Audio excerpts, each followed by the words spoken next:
اب اللہ کا کرنا کیا ہوا کہ جو اس وقت بادشاہ مصر تھا، اللہ تعالیٰ نے اسے ایک خواب دکھایا، اس کا ذکر اب آگے آ رہا ہے۔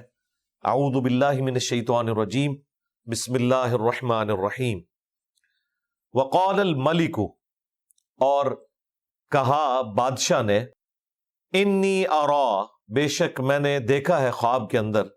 یہ وہ اپنے درباریوں سے بات کر رہا ہے، جو اس کے وزراء ہیں، جو حکومت کے مین سرکردہ لوگ ہیں۔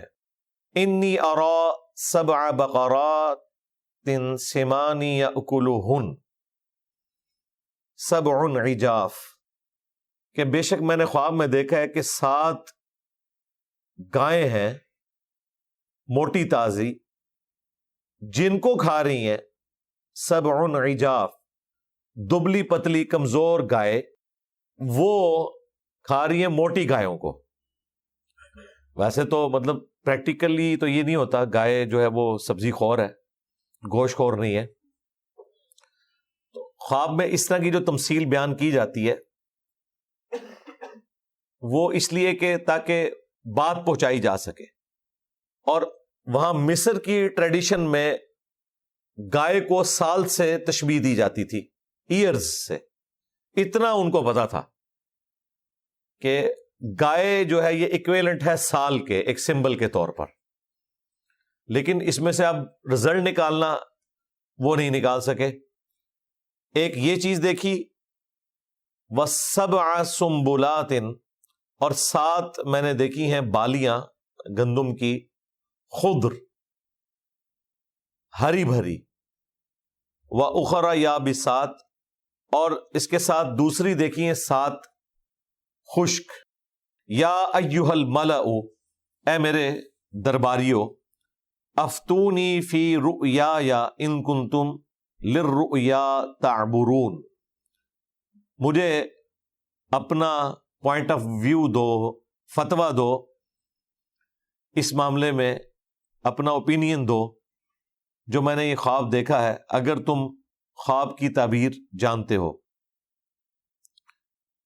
تو ظاہر قرآن نے تو مختصر ذکر کرنا تھا، وہاں پہ جو تعبیر بتانے والے تھے باقاعدہ ان کو بلایا گیا کہ آپ اس کے اوپر بتائیں کہ یہ سارے معاملات کیا ہیں۔ ان سے کچھ بھی نہیں نکلا۔ تو جب کچھ نکل نہیں رہا ہو تو انسان اپنی عزت بچانے کے لیے اس قسم کی گفتگو کرتا ہے جو انہوں نے کی۔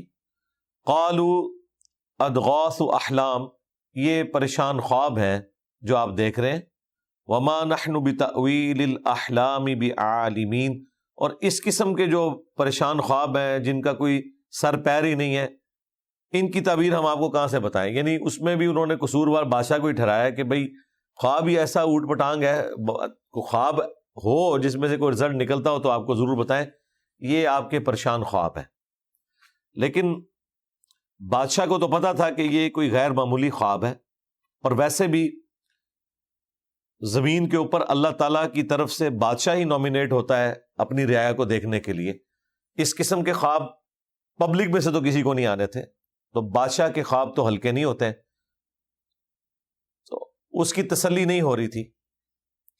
اب جیسے ہی خواب کا ذکر آیا تو وہ شخص جس کو یوسف علیہ السلام نے یہ بشارت دی تھی کہ عنقریب تو چھوٹ جائے گا اور اپنے منصب کے اوپر بحال ہو جائے گا اور اپنے بادشاہ کو تو شراب پلائے گا، اسے فوراً یہ کلک کر گیا کہ بادشاہ اس معاملے میں ضد کر رہے کہ میرے خواب کی تعبیر مجھے بتائی جائے، اور کوئی بھی بتانے کے لیے تیار نہیں ہے، ان کی کمپیٹنسی نہیں ہے۔ تو اسے یاد آ گیا وہ 10 سال پرانی بات کہ میں نے بھی ایک خواب دیکھا تھا اور میرے ایک ساتھی نے، اور وہ من و ان تعبیر پوری ہوئی تھی۔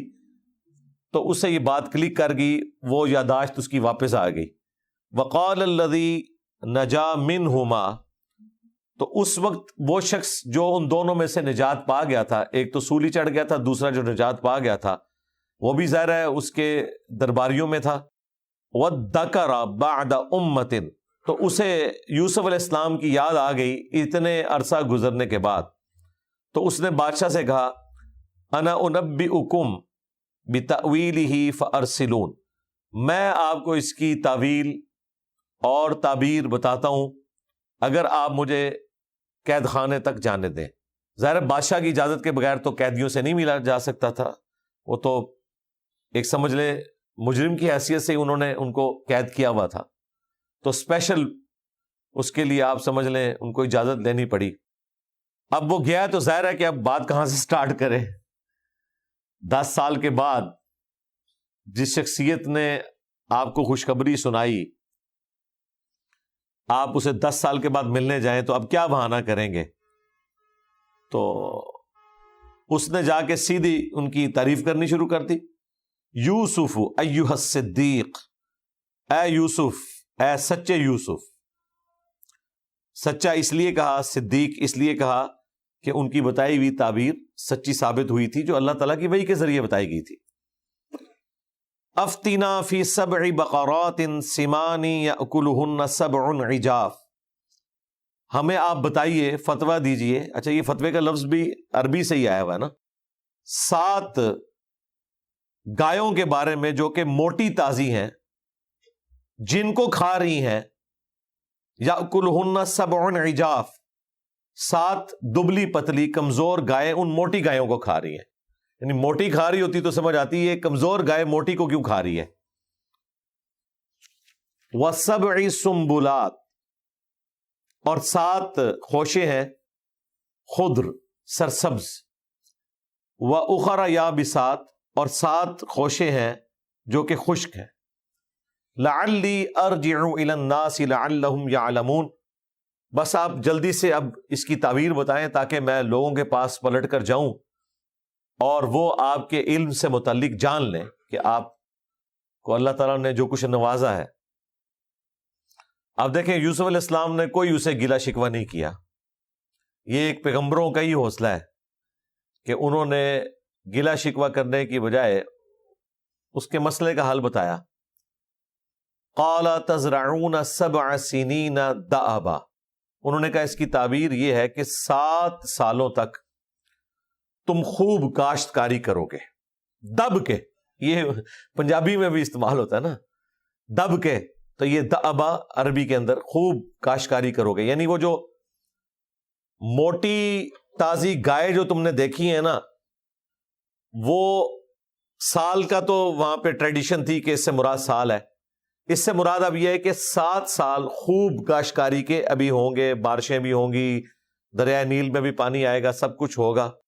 فما حصدتم، تو جو تم کھیتی کاٹو گندم، فذروہ فی سنبلہ، تو وہ جو دانے ہیں ان کو ان کی بالیوں کے اندر ہی رہنے دینا ہے، علیحدہ نہیں کرنا، کیونکہ علیحدہ کریں گے تو پھر کچھ عرصے بعد وہ خراب ہو جاتی ہیں، جیسے ہی ہیومیڈیٹی کا پیریڈ آتا ہے۔ تو گندم کو سٹور کرنے کا طریقہ اللہ تعالیٰ نے یوسف علیہ السلام کو بتا دیا کہ گندم کو سٹور کرنا ہے، اور دیکھیں 7 سال کے لیے سٹور ہو سکتی ہے اگر آپ اس کو دانوں کو بالیوں سے الگ نہ کریں۔ باقی بھی آپ دیکھیں اتنے لمبے سپین کے لیے نہیں، لیکن اچھے خاصے سپین کے لیے باقی جو فروٹ ہیں وہ بھی اچھی حالت میں رہتے ہیں۔ آپ تربوز 5-6 دن کے لیے بھی رکھ دیں وہ خراب نہیں ہوگا، لیکن جیسے ہی اسے کاٹتے ہیں تو آپ فریزر کے بغیر اسے رکھ نہیں سکتے، گرمیوں میں فوراً خراب ہو جاتا ہے۔ یعنی اس کی وہ کھال ایسی ہے جو اس کی حفاظت کرتی ہے۔ تو گندم کو اللہ تعالیٰ نے ایسا بنایا کہ سال ہر سال تک اگر وہ سٹوں سے دانے الگ نہ کیے جائیں تو وہ سٹور رہتے ہیں، وہ خراب نہیں ہوتے۔ تو یہ تم نے کرنا ہے کہ جو اگاؤ گے اس کو سٹور کرو گے، الا قلیلا مما تاکلون، ہاں سوائے اس کے جو تم تھوڑا بہت اس میں سے کھا لو گے، زیادہ سی فصل اگانی ہے اور اس کو سٹور کر لینا ہے۔ ہاں ساتھ ساتھ جو کھاتے جاؤ، ظاہر ہے ہر سال آپ نے اپنے تو سال کے دانے تو رکھنے ہیں نا، اس سے زیادہ جو ہے ہر سال اتنے سٹور کر لو کہ وہ 1 سال کے لیے کافی ہو جائے، اور یوں 7 سالوں تک گندم کو تم نے سٹور کرنا ہے۔ ثم یأتی من بعد ذلک 7 شداد، پھر اس کے بعد سخت سال آئیں گے، قحط سالی جن کے اندر ہوگی 7 سال۔ یأکلن ما قدمتم لہن، اور اس میں پھر تم کھاؤ گے جو تم نے وہ 7 سال ذخیرہ کیا ہوگا۔ یعنی وہ جو خشک سالی کے سال تھے وہ کمزور گائے تھی جو اس سے پہلے والے خوشحالی کے موٹے تازے جو سال تھے، موٹی تازی گائے، ان کو وہ کھا رہی تھی۔ یأکلن ما قدمتم لہن، تو پھر تم اس میں سے کھا لو گے جو تم نے سٹور کیا ہوگا، الا قلیلا مما تحسنون، سوائے اس کے جو تم نے اس میں سے محفوظ کیا ہوگا۔ ظاہر ہے وہ سارا بھی نہیں کھا لینا، کچھ نہ کچھ تو سٹور کرنا ہے بیج بونے کے لیے۔ تو ایک دن آئے گا کہ یہ 7 سال بھی قحط سالی کے ختم ہو جائیں گے، اور اسی کا ذکر ہے ثم یأتی من بعد ذلک عام فیہ یغاث الناس، پھر 7 سالوں کے بعد ایک سال ایسا آئے گا کہ لوگوں کے لیے بہت زیادہ بارش اللہ تعالیٰ کی طرف سے برسے گی، وفیہ یعصرون، اور اس میں سے تم اپنے پھلوں کا رس بھی نچوڑو گے، یعنی فروٹ بھی اگاؤ گے۔ 7 سال تکلیف کے آئیں گے، تو یہ آپ سمجھ لیں آلموسٹ 14 سال والا معاملہ ہو گیا، یہ بھی ان کی زندگی میں ایڈ ہوئے ہیں۔ 7 سال تک تو معاملہ سیدھے رہے، اس کے اگلے 7 سالوں کے اندر قحط سالی ہوئی ہے، اور پھر یوسف علیہ السلام کے بھائی جو ہیں وہ ان کے پاس آئے ہیں، تو یہ 7 سال بھی آپ ایڈ کریں جدائی کے۔ تو اسرائیلی روایتوں میں جو ملتا ہے وہ یہ ٹوٹل 40 سال ہے جو حضرت یوسف علیہ السلام نے اپنے والد سے دوری کے کاٹے ہیں، اور انہوں نے اپنے بیٹے سے دوری کے۔ اب یہ جب تعبیر جو ہے وہ بادشاہ کے پاس پہنچی تو ظاہر ہے اس کا جو رسپانس تھا وہ یہی ہونا چاہیے تھا، وقال الملک ائتونی بہ، تو اس وقت بادشاہ نے کہا کہ فوراً اس کو میرے پاس لے کے آؤ، یہ تو بڑے کام کا آدمی ہے جس نے یہ تعبیر بتائی ہے۔ فلما جاءہ الرسول، تو پس جب رسول آیا ان کے پاس، رسول یہاں قاصد کے معنوں میں ہے، یہ یعنی وہ اصطلاحی معنوں میں نہیں، لغت کے معنوں میں ہے۔ حضرت یوسف علیہ السلام کے پاس پیغام لے کے پہنچا، تو اب ہونا تو چاہیے تھا کہ یوسف علیہ السلام فوراً کہتے کہ ٹھیک ہے میری رہائی کا پروانہ آ گیا ہے تو میں نکلوں یہاں سے، لیکن یوسف علیہ السلام کی غیرت کس لیول کی تھی، انہوں نے کہا اس طرح نہیں، مجھے باعزت بری کیا جائے، جو میرے اوپر یہ جھوٹا الزام لگا کر میری زندگی کے 10 سال مجھ سے چھینے گئے۔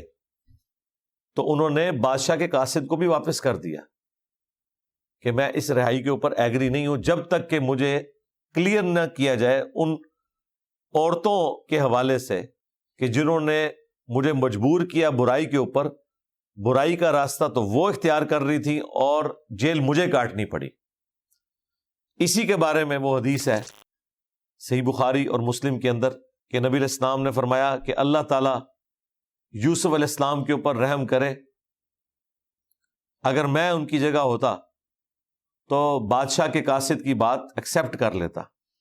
یہ نبی علیہ السلام نے اپنی ایک عاجزی کا اظہار کیا اور یوسف علیہ السلام کی تعریف کی کہ یوسف علیہ السلام اس قدر غیرت مند تھے کہ جو ان کا جائز حق تھا اس کو بھی لینے سے انکار کر دیا تا وقت کہ انہیں اس مقدمے میں کلیئر نہ کیا جائے۔ تو یہ بہت بڑے تعریفی کلمات ہیں نبی علیہ السلام کے یوسف علیہ السلام کے بارے میں۔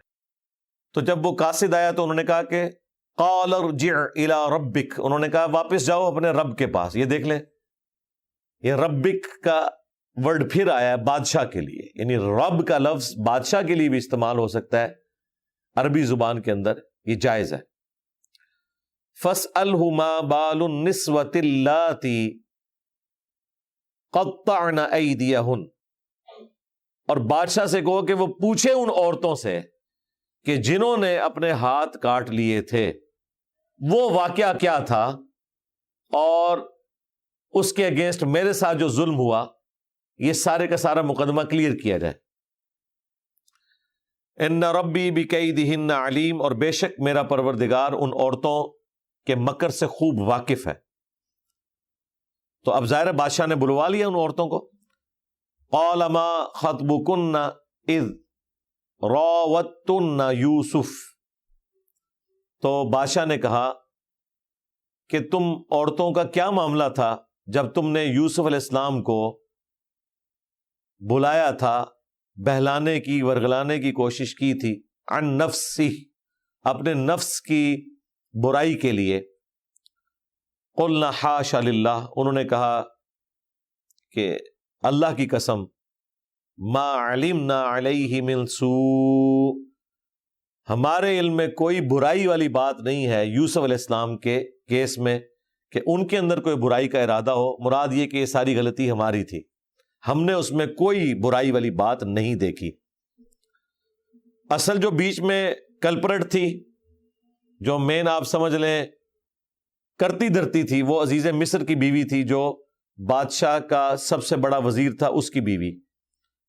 قالت امرأۃ العزیز، تو کہا عزیز مصر کی عورت نے، اس کا نام جو ہے وہ تورات کے اندر زلیخا آیا ہے، قرآن میں اس کا نام رپورٹ نہیں ہوا، اور پھر اسرائیلی روایتوں میں یہ بھی مشہور ہو گیا کہ بعد میں اللہ تعالیٰ نے اس کو جوان کر دیا اور یوسف علیہ السلام کی شادی بھی ہوگی، اور وہی انہوں نے اس فلم میں بھی فلمایا ہوا ہے۔